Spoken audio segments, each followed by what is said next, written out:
The old wooden boat slowly cut through the waves, entering the long-abandoned military waters that once housed the Seventh Fleet. On deck stood an elderly man in a faded navy jacket, his eyes fixed on the control station ahead. But as he drew near, the Coast Guard's loudspeaker crackled to life with a cold command. "Civilian vessels are not permitted in this area. Orders from above."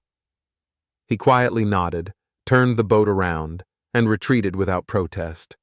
Yet just 1 hour later, 3 Navy escort ships sliced through the water toward him, their flags flying with solemn authority. Over the loudspeaker, a firm voice recounted the heroic deeds of a forgotten veteran. What had transpired in that hour? And why had the United States Navy chosen such a grand gesture? If you believe that the memory of valor should never fade, subscribe to Veteran Best Stories and journey with us through the rest of this tale. Under the pale gray dawn of April, when mist still clung to the water like a thin veil hiding memories, Walter Grayson sat silently in his old wooden boat. He had piloted this vessel for many years, but never had his heart felt as heavy as it did today. This year, he was 84, once a Navy veteran who had served in the brutal Pacific waters. Nobody knew him. He appeared on no memorial walls. He was never honored. Yet to the comrades who never returned, he was the keeper of a final promise, an unspoken vow etched into his mind like a living will.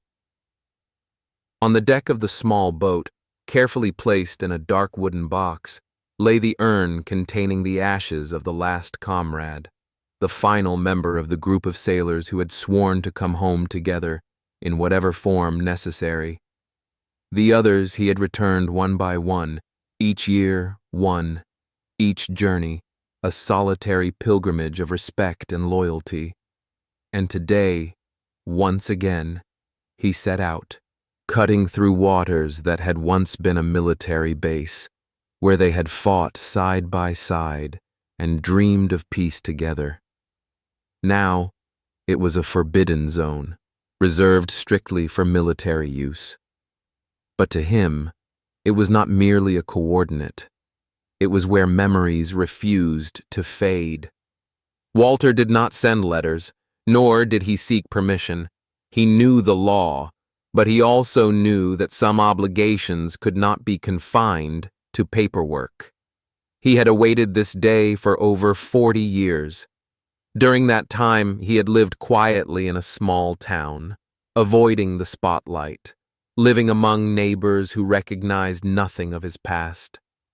He had never spoken of the war, never voiced his losses, those sleepless nights, the times he looked into the sea and saw the faces of the departed. He kept it all inside, as if fearing that, if he spoke, everything would dissolve. That morning's journey held no ceremony, no flowers, no music, no flag. There was only him, alone, rowing through the fog, his frail arm still resolute as the day he wore the uniform.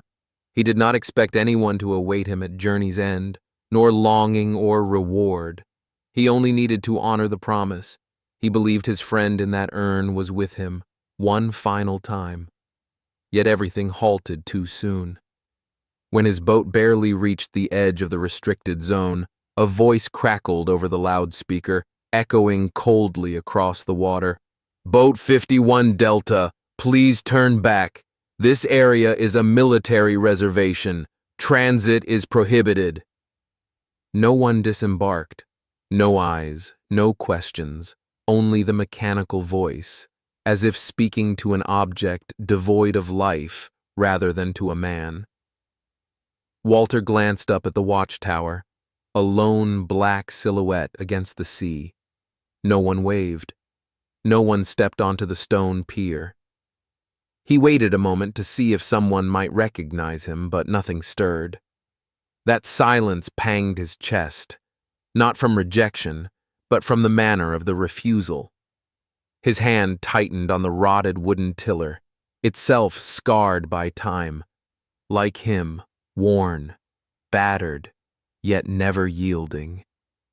He felt no anger, and he uttered no curse. His eyes simply lowered, as though he had just learned of another loved one's passing, though the man within the urn had died long ago. He turned the boat around and slowly withdrew, yet his heart remained behind, drifting with memories that had not yet found rest. No one knew how he returned that afternoon. No one waited for him at the harbor. He did not call anyone. He simply went home, placed the urn on the table, and sat by the window, gazing at the sea. The sunset stretched its gold across the waves, sparkling like tears never shed. That night, he did not sleep, nor did he cry. He was accustomed to this feeling, of belonging to nowhere he had once called blood. Yet in his heart, he still hoped that one day someone would understand why he had taken to the water that morning, and why, after over 40 years, the promise remained unfulfilled. The next morning, an unexpected event occurred. As he cleaned his boat, a distant horn sounded. 3 Navy ships appeared on the water, moving slowly in formation to surround his small craft. This time, the voice over the speaker was warm. "We have reviewed your records. Today we request permission to escort you in fulfilling your promise." Walter stood motionless. His hand trembled, yet his eyes burned brighter than ever. No fanfare, no fireworks, yet for him, this was the final honor guard. A ceremony on the sea for the departed and for a vow that would not be forgotten. He lifted his head. Once more, he steered the boat toward the forbidden zone, this time not alone, but flanked by 3 powerful warships, like sentinels guarding the souls of the past. And amid the vast ocean, he released the urn into the water. No words of farewell, only a sacred silence. The sea rippled gently before smoothing once again, as though no one had passed. Yet to Walter, it was a complete ending, a promise kept, a journey closed, and for the first time in decades, he smiled, softly, yet enough to calm the sea itself. In another room, a few miles away, harsh white fluorescent lights rippled across the ceiling like cold waves. Lieutenant Ethan Monroe sat on his usual night watch, his eyes scanning the feed from the harbor's surveillance cameras. The ships, the cranes, the dim lights, all moved in slow, soulless procession. It was routine work, sometimes numbing him almost to indifference. But tonight was different. A frame appeared that made his hand freeze in mid-air. On the screen was a small, weathered wooden boat, drifting silently on the ink-black water. No horn blared, no signal lights blinked. On the deck stood a lone figure, hardened, stoic, silver hair whipping in the wind. The worn navy jacket on his shoulders, the little flag affixed to the tiller. Simple details, yet they tightened Ethan's chest with recognition. He squinted, leaning closer to the monitor. There was something strange, something familiar, something right.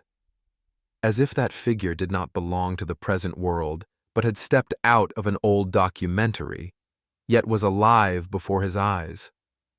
Wasting no time, he ordered the system to pull every record related to the vessel.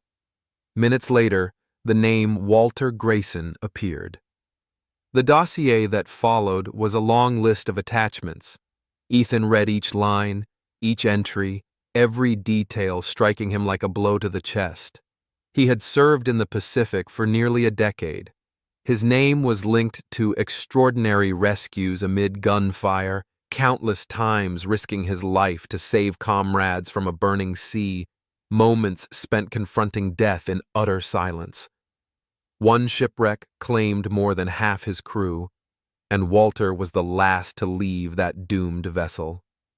But the final entry in his file was what truly unsteadied Ethan's legs. A handwritten petition, its date faded but still legible. I volunteer to return the unidentified ashes of my last comrade to our former base, awaiting approval since 1982. More than 40 years, a promise left unanswered. One soul bound to a mission everyone else had long since forgotten. Ethan rose as if pulled from his seat, his heart pounding. Images of his own grandfather, a Marine, rushed into his mind. That same gaze, that same stoop, that way of staring out at the sea each morning as if speaking to those no longer alive. Without hesitation, he grabbed his phone and called his superior. An emergency meeting was convened that night, the air in the command center heavy as cold steel. Ethan laid out every detail, his voice betraying his emotion, but words were scarcely needed. The image of that old man turning in the night spoke louder than any argument. For a long moment, the officers in the room remained silent, no one daring to speak, for truth had already spoken. In less than an hour, 3 escort vessels were dispatched. A plan was drawn up in an instant. No complaints, no delays. All seemed driven by a profound sense of justice, of honor, of something uniform alone could not define, but which men like Walter Grayson had spent their lives upholding. On the Black Sea, Walter still steered his small boat, drifting toward the old shore with a heavy heart. He bore no bitterness, no resentment, but hope had long since faded. He did what he must, as he had done his entire life. Until lights suddenly flared to life from 3 directions, forming a solid arc across the water. The 3 Navy ships appeared, lined abreast, their searchlights cutting through the darkness. From the loudspeaker came a warm voice, solemn as a solemn oath. "Seaman Walter Grayson, we apologize for keeping you waiting so long. Today we accompany you and your brothers home." Walter stood motionless for a few seconds, then slowly placed a hand over his heart. No tears, no words, just a bowl as deep as the ocean itself. In that moment, every sorrow, every loneliness accumulated over 40 years was washed clean by the wind's sigh over the deck, by the lights quietly illuminating the water, by people who had never known him but still stood by his side. The little boat slipped between the 3 warships, like a solemn honor guard drifting across the sea. No flowers, no flags unfurled, no blaring trumpets. But it was the most dignified ceremony a warrior had ever received, a ritual bestowed by those who understood the value of waiting, of promises kept, of an honor that needs no record in any book. Less than an hour after Walter Grayson turned his boat toward the dock, the distant sky began to tremble with the deep, solemn roar of diesel engines echoing from the horizon. This sound was unlike the usual crash of waves or whisper of wind. It was thick, deliberate, and profoundly reverent. Gradually, from the thin veil of mist at the edge of the sea, 3 Navy vessels emerged. Each bore a familiar shade of steely gray, powerful and majestic, as if the past were returning to fulfill an unkept promise. These ships did not arrive in silence. They formed a ceremonial line, slicing through the waves in perfect unison, their engines blending into a solemn symphony dedicated to the old sailor. On deck, dozens of young sailors stood at attention in crisp uniforms. Not one moved. Not one gaze shifted from the little boat drifting ahead. In the wind, the American flag fluttered, its stars catching the glow from the recently illuminated signal lights. A broadcast crackled over the command ship's loudspeaker. Gone was the cold, mechanical voice from hours earlier. Now, A warm but trembling female tone rang out across the water. "We apologize, Seaman Walter Grayson. Today, the United States Navy requests permission to accompany you on your comrade's final journey." Those words carried across the dawn mist, touching the surface of the sea, slipping into the hearts of listeners with deep reverence and gratitude. Walter stood motionless on his boat, his hand still grasping the worn wooden wheel. No one could read his expression, yet that silent, steadfast posture spoke volumes. He did not cry. He did not bow his head. He merely nodded, a small gesture, but laden with the weight of memory and loyalty. Then he steered the boat around, this time not alone. His small vessel, faded by time, now lay at the center of an honor formation. On either side, 2 patrol boats flanked him closely. Behind, the command ship loomed like a guardian of the past, come to protect the present. Each hull sounded a ceremonial whistle, not jarring, but like a brief orchestral flourish evoking pride and respect. Again, the loudspeaker crackled to life. This time, it was not a command, but a tribute. A calm male voice articulated each line of Walter Grayson's record without omission. His heroic deeds unfolded like a slow-motion film, rescuing comrades under withering fire, saving 2 crewmen trapped beneath a burning deck, repelling a surprise enemy assault in the midst of a storm. Each story was a memory not just of him, but of an entire generation. On deck, no one spoke. Even the youngest, some of whom may never have known true warfare, stood hushed. They did not hold their posture out of obligation. They held it out of genuine respect. In that moment, all divides of time, age, and rank seemed to dissolve. They were not simply seeing off an old veteran. They were witnessing living history and quietly learning how to honor it. As the flotilla approached the waters that had once been the old base, where his comrades had fallen, Walter's boat cut through the waves ahead of them. The sea wind blew fierce. At the boat's bow, the simple urn containing his comrades' ashes stood solemnly next to a neatly folded flag. No elaborate ceremony accompanied them. There was only an aging sailor, an ancient promise, and one final journey to bring the fallen home to the place they once called home. When the urn was released, each subtle ripple swallowed it slowly into the ocean's depths. No applause, no cheers. Yet every eye turned to the water, every hand pressed to the heart, every heartbeat trembled with meaning.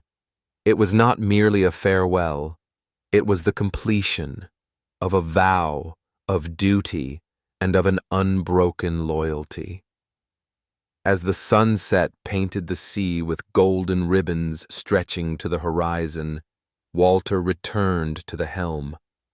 His grip on the wheel remained firm, not out of frustration, but out of deep emotion. He needed no title, no recognition. He needed only this moment, one that future generations would remember not in books, but in their hearts. When all fell silent, it became clear. Glory does not lie in gleaming medals or brief speeches, but in quiet deeds that endure. Walter Grayson needed no one to know who he was, yet through this silent procession, he compelled an entire force to rise, to remember, and to do what was right.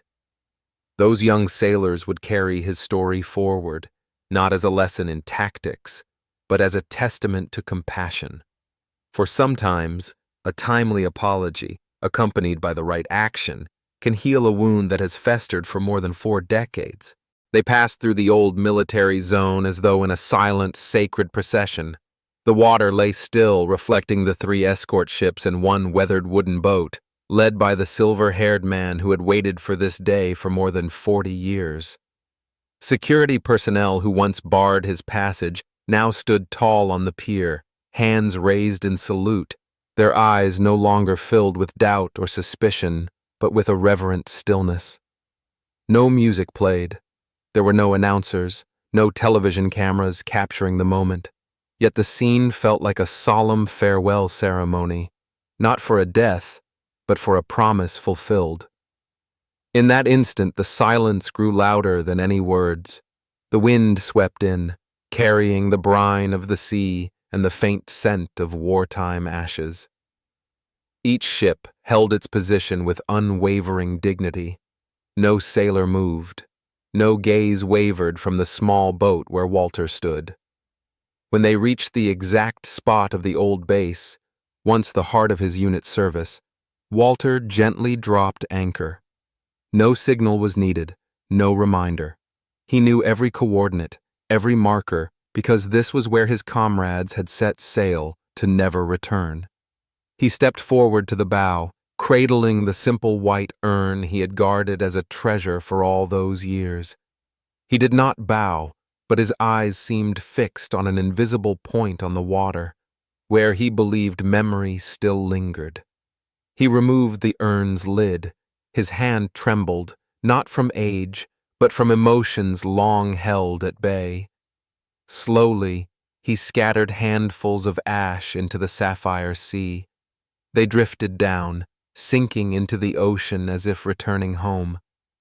A breeze danced through, tousling his white hair like a cloud. In that moment, he closed his eyes, not from fatigue, but as though he were listening to something deep within. Perhaps the laughter of once young comrades, or the crashing of waves from years ago, when he had been a young sailor brimming with courage and unspoken dreams. No one aboard spoke. All watched in hushed awe. Then, as if by unspoken accord, the three ships let loose their horns. Long, resonant calls that echoed across the water like a bell of honor. Not harsh or jarring, but rich with emotion. A sound speaking on behalf of those who had fallen, a message of gratitude and farewell. In that moment, all divides, rank, politics, the passage of time, seemed to vanish. What remained was deep respect, radiating like waves from ship to ship and into the heart of the old sailor. Walter stood motionless, a living monument. His hand still gripped the edge of his boat, holding fast to the legacy of an entire generation. The wind blew, the American flag behind him fluttered in the glow of the late afternoon sun. No one asked how he felt. Words were unnecessary. Simply seeing that solitary figure against the vast ocean spoke volumes. This was not an ending, but a journey made complete by kindness, by memory, and by unwavering loyalty. When the final horn faded into the sky, the flotilla slowly turned, leaving that place as if a funeral cortege retreating after its last rites. Walter still led the way, but this time he was not alone. Behind him, an honor guard, made up not only of today's Navy, but of the spirits of those who had fallen, showed the path forward. On the command ship's deck, many young officers fought back tears. They did not know Walter personally. They had never heard his name until that day. But witnessing the way he had honored his promise, asking for no privileges, no ceremonies, no recognition, compelled them to stand in respectful silence. In a world that often rewards distinction and accolades, Walter chose quiet, and that humility resonated more powerfully than any fanfare.